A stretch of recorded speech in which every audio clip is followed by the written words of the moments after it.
Olá, meus queridos irmãos e irmãs, estamos aqui nós reunidos novamente para o nosso encontro semanal Conhecendo a Palavra. Vamos pedir a intercessão de Maria Santíssima que esteja conosco, nos acompanhando na nossa jornada. Ave Maria, cheia de graça, o Senhor é convosco. Bendita sois vós entre as mulheres e bendito é o fruto do vosso ventre, Jesus. Santa Maria, Mãe de Deus, rogai por nós, pecadores, agora e na hora de nossa morte. Amém. Nossa Senhora, Mãe do Verbo Divino, rogai por nós. Em nome do Pai, do Filho e do Espírito Santo. Amém. Bom, meus queridos irmãos e irmãs, vamos continuar aqui com a nossa proposta, de mostrarmos sempre algum aspecto que vocês não têm muito contato, normalmente nos cursos bíblicos. E hoje eu vou falar para vocês sobre uma carta de amor. Bom, esse tema, quem não foi meu aluno na escola diaconal, na turma que eu ensinei, na turma que eu ensinei não, quando a minha turma fez a matéria de homilética, esse tema foi a minha aula de homilia que foi dado no curso. E também já fiz uma vez na paróquia de São Cristóvão, paróquia a qual eu sou diácono permanente. Então, as pessoas que não estiveram nem numa situação nem na outra, com certeza jamais ouviram esse tipo de interpretação, ok? Porque esse é um trabalho teológico, como já falei para vocês, o teólogo ele tem liberdade dentro de uma ética teológica de fazer a sua interpretação, e no meu caso, sendo católico, claro, dentro do tripé que forma a doutrina católica, que são as três fontes, a Sagrada Escritura, as três fontes de revelação, Sagrada Escritura, Sagrada Tradição, orientadas pelo magistério da Igreja. Ok? Então, dentro desse respeito, desse limite que eu tenho para exercer a minha missão teológica, eu posso fazer essa interpretação. Então, muito provavelmente, vocês nunca ouviram essa interpretação, tirando as pessoas que já me ouviram falar sobre o tema. E então, nós vamos tratar dessa carta de amor hoje. E eu pego o Evangelho segundo São João, capítulo 20, versículo 8, em que ele diz, então, entrou também o discípulo que havia chegado primeiro ao sepulcro, viu e creu. Ok? Vamos tratar hoje sobre isso. E é interessante que, normalmente, quando vocês veem essa passagem, que é justamente da ressurreição, em que Maria Madalena vai até os discípulos, até os apóstolos, contar que o túmulo está vazio, e Pedro e João saem correndo e vão até o sepulcro para ver o que estava acontecendo. E então sempre todo mundo diz que Pedro, por ser mais velho, chegou depois de João. João era ainda muito novo, então corria mais, era mais forte, correu antes e chegou antes ao sepulcro. E normalmente nas homilias, quando nós ouvimos essa passagem, também o pregador diz que João, por respeito à autoridade de Pedro, ficou do lado de fora, mesmo tendo chegado primeiro, e esperou Pedro entrar, porque Pedro era a pedra sobre a qual a igreja seria edificada, pela própria ordem que Jesus deu. Mas vamos ver então um outro tipo de interpretação com relação a isso, e no final vocês vão entender por que eu digo que é uma carta de amor. Pois bem, essa é a passagem, Pedro e João correndo, indo em direção ao sepulcro para ver aquilo que Maria Madalena havia anunciado a eles. Pois bem, então a passagem é essa. Evangelho de Jesus Cristo, segundo São João, capítulo 20, versículos de 1 a 10. No primeiro dia que se seguia ao sábado, ou seja, o domingo, lembrando que para os judeus o sábado é o dia sagrado, Maria Madalena foi ao sepulcro de manhã cedo, quando ainda estava escuro. Viu a pedra removida do sepulcro. Correu e foi dizer a Simão Pedro e ao outro discípulo a quem Jesus amava, que nós sabemos que é São João, e ela disse o seguinte: tiraram o Senhor do sepulcro e não sabemos onde o puseram. Saiu então Pedro com aquele outro discípulo e foram ao sepulcro, ou seja, Pedro e João. Corriam juntos, mas aquele outro discípulo correu mais depressa do que Pedro e chegou primeiro ao sepulcro. E vejam vocês que aqui o próprio São João não diz que chegou mais rápido porque era mais forte ou era mais novo. Apenas diz que chegou primeiro. E aí nós poderíamos interpretar de várias formas. Chegou primeiro porque o amor dele era maior, chegou primeiro porque corria mais. né? Então, várias possibilidades, por isso não invalida a interpretação que eu vou dar a vocês. Inclinou-se e viu ali os panos no chão. Então ele olhou para dentro do sepulcro e viu os panos no chão, mas não entrou no sepulcro. Chegou Simão Pedro, que o seguia, entrou no sepulcro e viu os panos postos no chão. Viu também o sudário que estivera sobre a cabeça de Jesus.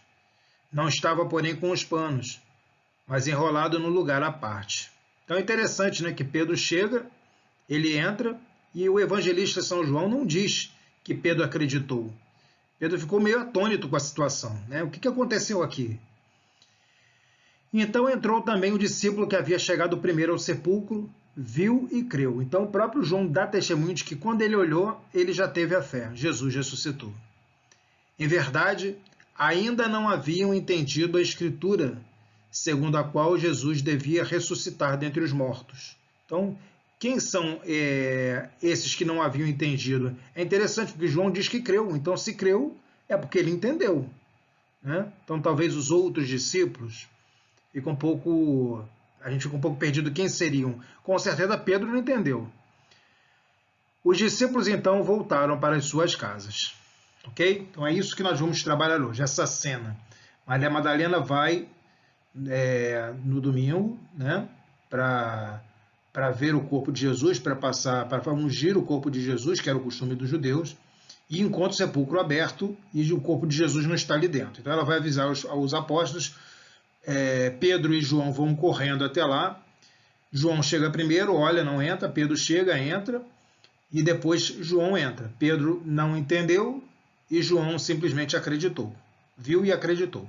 Ok? Então é isso que nós vamos ver agora. Bom, então vamos começar vendo os nomes desses personagens que aparecem, para nós podermos entender qual o papel deles no episódio. Então eu estou propondo a vocês uma visão teológica baseada no papel dos nomes. E é interessante porque para o povo judeu, muitas vezes o nome é a missão que aquela criança recebe, né? Para que quando crescer realize aquela missão. Às vezes os nomes também dizem respeito a uma bênção, uma graça que é alcançada pelos pais, né? E assim por diante. Então, nós vamos ver qual seria o papel de 3 personagens que aparecem nessa passagem, de acordo com seus nomes e com a missão que receberam de Deus, então, para cumprir. Primeiro nós temos Maria. Lembrando que Madalena não era o sobrenome dela, ok? Da mesma forma que Cristo não é o sobrenome de Jesus. Não havia muito costume de utilizar o sobrenome. Se falava às vezes fulano, filho de fulano, né? Então, e tu, Simão Barjonas, Simão filho de Jonas. Então, Barjonas não era o sobrenome dele, era o filho dele.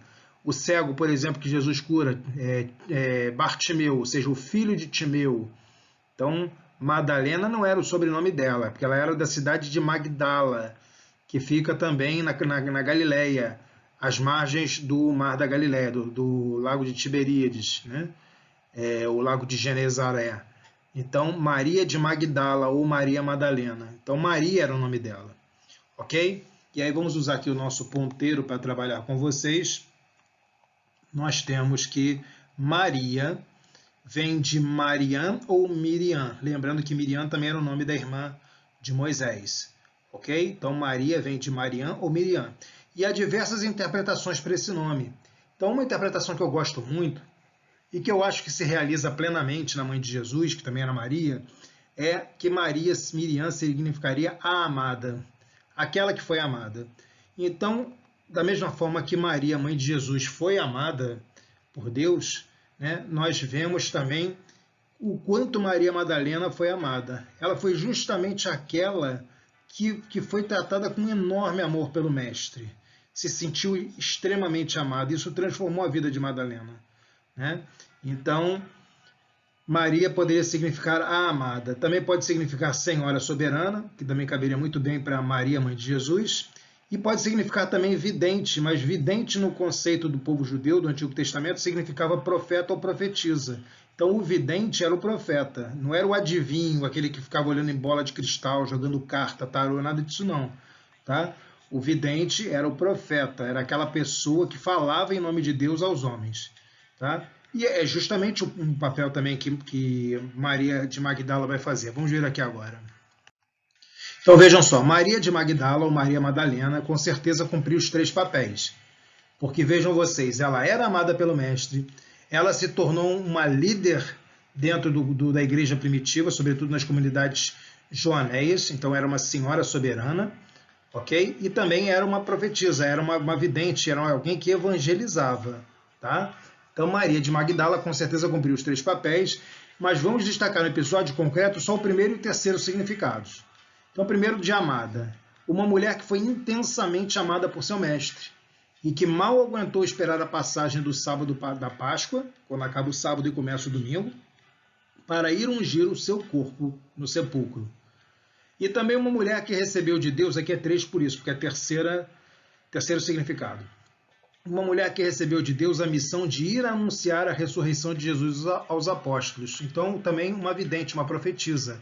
Vejam, ela foi ao sepulcro sozinha, encontrou o sepulcro aberto, o corpo não estava lá e ela vai levar essa notícia, essa boa nova, ainda não sabiam que era a ressurreição, mas essa boa nova, o mestre não está ali, o mestre não está morto, ok? Não sabemos onde está o corpo, mas ele não está ali, então ela vai levar aos apóstolos. Então ela está fazendo um papel de evangelização, de levar a palavra de Deus aos homens, e isso é ser profetisa, tá? Então esse foi o papel de Maria no episódio.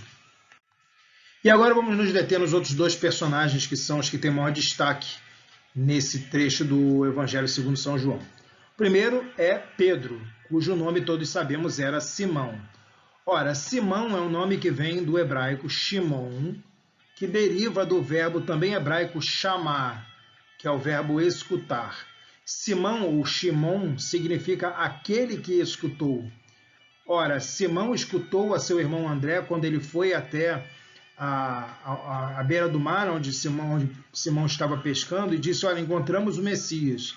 Então ele escutou essa boa nova de André e também escutou o chamado de Jesus para tornar-se pescador de homens. Mas uma vez que ele se tornou apóstolo, ele já não precisava mais ouvir esse tipo de chamado, ele já havia dado o seu sim. Então essa etapa da missão de Simão havia acabado. E começa então uma nova etapa, uma nova missão que Jesus vai passar para ele, uma missão de liderança. Então, ele deixa de ser Simão, tu és Pedro, e sobre esta pedra edificarei a minha igreja. Então, Pedro vem de Petra no grego, que significa rocha. No aramaico, que era a língua que Jesus e Pedro falavam, ele chamava Cefas, ok? Então, Cefas é a mesma coisa que Petra.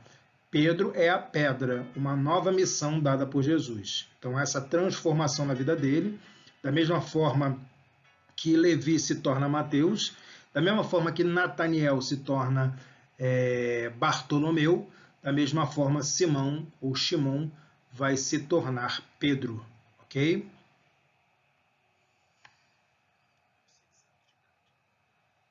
Só um instantinho só, gente, eu vou mexer no negócio aqui,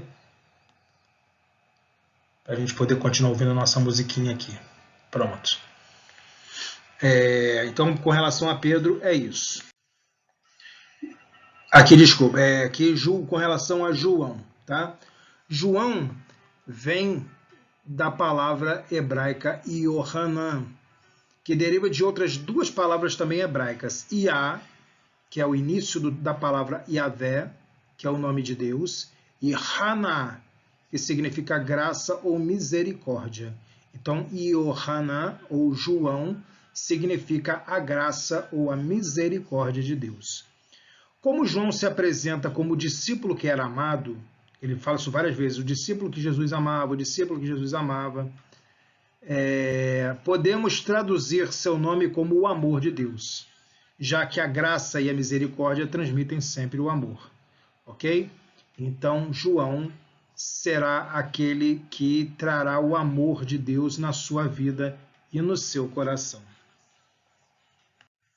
Pois bem, agora voltemos no tempo e lembremos de Moisés no Monte Sinai recebendo a lei de Deus escrita em tábuas de pedra. Então temos aqui Moisés e as 2 tábuas. Então nós vemos aqui que a lei foi transmitida numa base de pedra, né? E as letras colocadas por Deus, as normas que deveriam ser seguidas. Ok?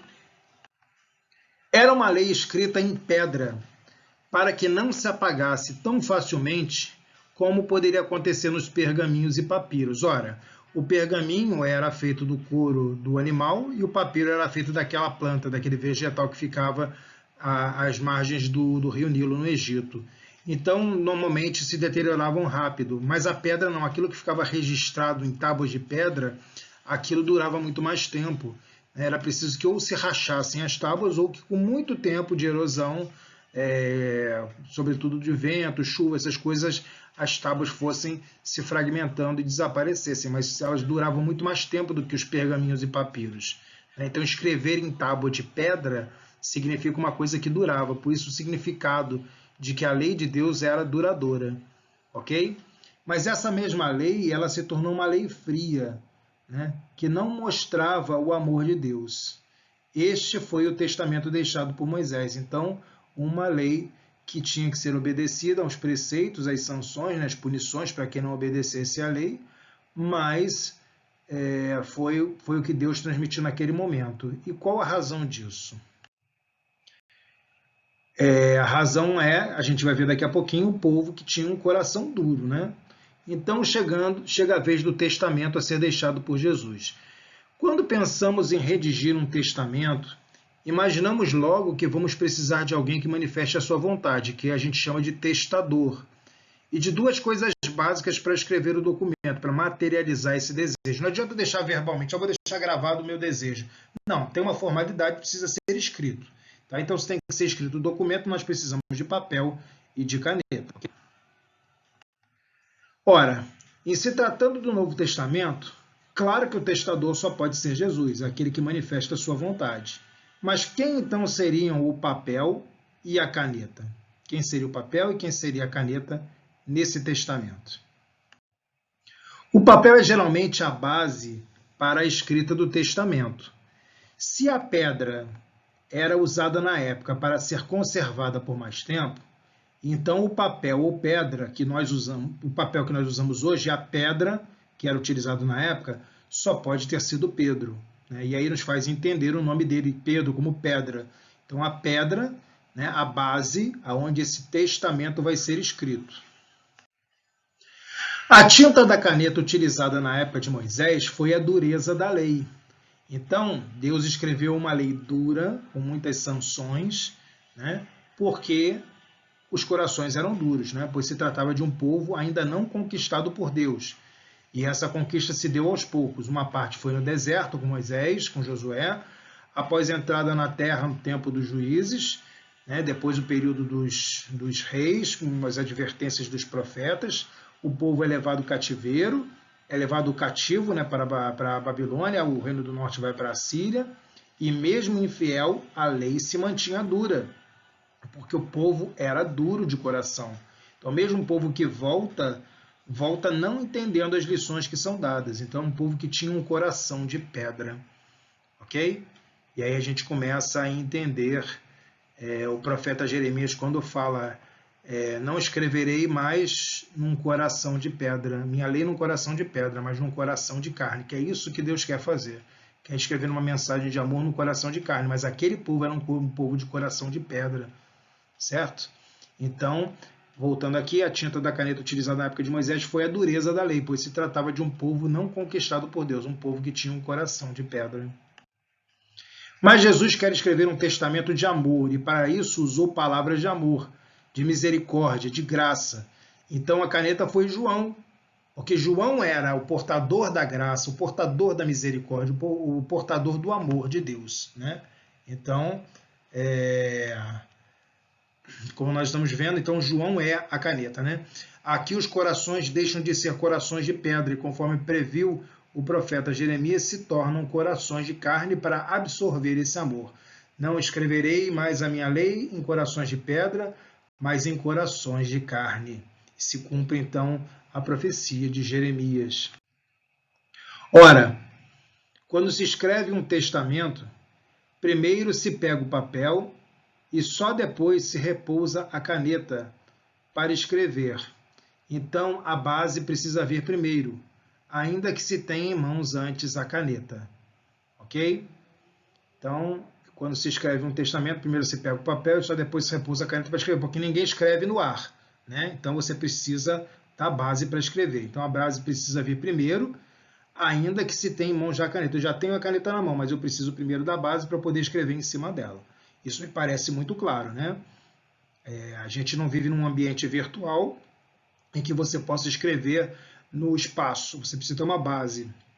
Ou você escreve num papel, você escreve perdão, na areia da praia, você escreve numa parede, você escreve em qualquer lugar, mas numa superfície onde você possa escrever. Então, você precisa ter uma base. Depois eu vou conferir para vocês, antes de terminar aqui, se essa profecia que eu falei, ela é de Jeremias ou Ezequiel. Eu estou achando que essa profecia é de Ezequiel, vou confirmar para vocês. Aí eu dou até a citação. Agora podemos compreender a passagem que estamos vendo hoje. Jesus quis escrever o seu testamento de amor pela humanidade. Precisava de papel, de caneta e de amor. Ok? Porque não era qualquer escrita. Era uma carta de amor. Né? Então Jesus vai escrever uma carta de amor, ele precisava de papel, de caneta e de amor, aqui representado no coração. Então, já vimos que Jesus tinha a base, o papel, que era Pedro, a caneta, que era João, e nessa caneta, essa tinta era impregnada da graça, da misericórdia e do amor. Jesus não escreveria no vazio. Portanto, era preciso ter o papel preparado. Por isso, Pedro, mesmo sendo o segundo a chegar ao sepulcro, ele que era o papel, era a base, era a pedra, é o primeiro a entrar. Então, João chegou primeiro, mas não se escreve uma carta somente com a caneta, precisa primeiro ter a base. Então, a caneta ficou ali esperando a base, que era a pedra. Por isso, a pedra entra primeiro, para se começar a escrever essa carta de amor, esse testamento. Então, mesmo sendo o segundo a chegar ao sepulcro, o primeiro a entrar. Ele entra, mas só Pedro não basta. João é a caneta que traz o amor. E o amor é muitas vezes apressado, mas também prudente. Por isso, a gente vê vários casos de pessoa apaixonada, ela vai e toma atitudes apressadas. Mas muitas vezes também o amor é prudente, ele sabe aonde tem que pisar. Por isso João chega primeiro, porque ele é apressado, tem um amor ali pulsando no seu coração, ele quer compartilhar desse amor, quer sentir o amor. Mas ele espera que a base esteja ali. Aqui está a prudência de João, para começar a escrever a mensagem de amor. Então a caneta se detém, ela chega apressada porque ela está repleta de amor, mas ela se detém na entrada do sepulcro. Aí chega a rocha, chega a pedra onde vai ser escrita a mensagem e entra primeiro. Ok? E é o amor que faz João crer mesmo sem entender. Então quando ele entra, ele olha e o seu coração diz claramente para ele: o Mestre ressuscitou. A base de pedra é a mesma dos mandamentos. Então a lei que vai ser escrita numa superfície também duradoura. Mas aqui tem um diferencial. Agora é o amor trazido na caneta quem vai escrever. Ok? Então agora há uma mensagem de amor e não uma mensagem fria. Uma mensagem escrita para corações de carne e não mais para corações de pedra. Ok? Então eu vou ver aqui para vocês, já vou passar para vocês aqui qual é o profeta que falou sobre isso. Só um minutinho. Pronto, meus queridos, é como eu estava pensando mesmo. O livro de Ezequiel, o profeta Ezequiel, capítulo 11, versículo 10. E ele diz assim: e lhes darei um só coração e um espírito novo porei dentro deles. E tirarei da sua carne o coração de pedra e lhes darei um coração de carne. Ok? Então, parece o próprio Jesus falando, né? E lhes darei um só coração, uma só igreja, e um espírito novo porei dentro deles, o Espírito Santo. E tirarei da sua carne o coração de pedra, trazido pela antiga lei, e lhes darei um coração de carne, que é trazido agora pelo meu amor, que eu proponho para vocês. Ok? Então, como a gente pode ver aqui, é uma exegese que a gente faz mostrando o testamento de amor que Jesus deixa, essa carta de amor, muito mais do que simplesmente dizer que dois homens saíram correndo, o mais novo chegou primeiro, respeitou a autoridade do segundo e depois ele entrou. Aqui, na verdade, é o relato de uma carta de amor, um testamento de amor que vai ser escrito. Né? Então, o amor que impulsiona a caneta, que é João, chega primeiro, mas por prudência espera que a base, o papel, a pedra onde vai ser escrita entre primeiro para se começar a escrever, e só então ele entra para que Jesus possa finalmente deixar esse testamento de amor por cada um de nós. Espero que vocês possam ter aproveitado essa exegese, bem rápida, né? Mais ou menos o tempo de uma homilia, para que vocês possam também refletir essa pérola escondida, mais uma pérola escondida no riquíssimo Evangelho, relato segundo São João. O Senhor esteja convosco, Ele está no meio de nós, por intercessão de Santa Maria Madalena, de São Pedro e de São João, abençoe-vos o Deus Todo-Poderoso, Ele que é Pai, Filho e Espírito Santo. Amém. Que todos tenham uma semana muito abençoada, Shavua Tov. Até o nosso próximo encontro, Leit Haot. Que a paz de Deus habite o coração de cada um de vocês. Shalom Aleichem. Não se esqueçam de se inscrever no canal, de dar o like e de fazer comentários, positivos ou negativos, tirar suas dúvidas, o que vocês quiserem. Que a paz de Deus esteja com vocês e que Deus os abençoe. Um forte abraço.